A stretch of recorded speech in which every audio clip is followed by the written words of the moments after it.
Okay, this is a walkthrough of the Webcam Studio on the Thomas J. West Music website. This is my home page. Right here under Webcam Lessons, there's a Webcam Studio tab. When you click on that, you go to this screen. You need to have Adobe Flash Player to use the Webcam Studio. If you don't have it, you can click here and download it.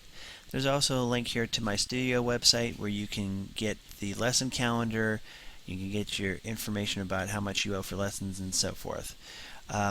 If you forget the password to the chat room, you can send me a message on Twitter or give me a call. And this is where you click to enter the studio. Okay, the next screen you see says click here to join chat room. Here, this is where you enter the password that I've given you to get into the room. I'm going to do that right now. Here, when you enter a nickname, you can use a Twitter or Facebook account, but you don't have to have one in order to do that. You can use your name. I'm just going to use student for now. And when I come in here, you see that I am the only active user in the room at the moment. Normally, it'll be you and myself in the room. This is a normal chat window, so you can type any message and it's going to display to the other person in the room or anybody that's here. Toggle switches for the system sounds and system notifications. The Tiny Chat takes you to the Tiny Chat website, which is the service that's hosting this broadcast, the chat room itself. These are controls for broadcasting your camera and your microphone. You can also control the camera by just hitting the Start Broadcasting button. So I'm going to go ahead and do that. This is going to ask you for permission to use your camera. Just click Allow, and that starts your camera up. And then here you see a picture of yourself right there. So you click on your own picture, select your microphone. For most of you, it's probably just your audio card on your computer, which is what I have here. You click Next. When you get to the headphones here, even if you're not using headphones, you want to click Yes, because that if you use the Push to Talk button, then you have to actually hold down a talk button on the screen at the same time. Okay, now the video quality here is probably not as good on this screencast as it will be when you're with me live in the room. And it's probably a bit more choppy also because I'm streaming over the internet for this screencast as well.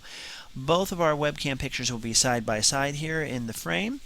And if you want to, you can make my picture full screen, which takes up the whole screen and does not give you access to the chat controls while you're doing that.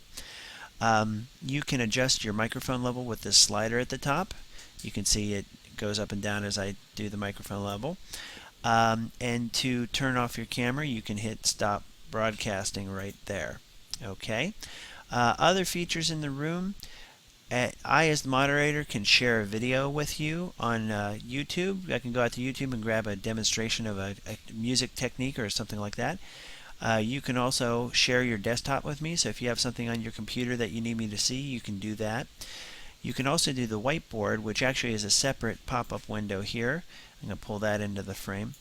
And with this, you can draw shapes, you can draw lines, you can change the color, you can change the size of the pointer, make it big like that. You can enter, you can fill stuff in with paint. It's just like basically like a paint program. You can type text, and you can move it around the screen and drop it wherever you want. So we can use that as an interactive whiteboard. We also have a shared documents window here. This is kind of like Google Wave, if you've ever seen that. Each author in the chat room has a different color, and we can draft a document here together. There's also a chat window down here in the corner where we can chat about what we're typing about as we go. So there's applications of that in a lesson setting.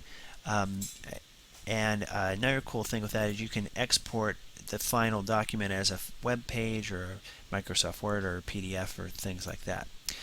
So those are the basic features of the chat room, and I look forward to seeing you at a music lesson in the future.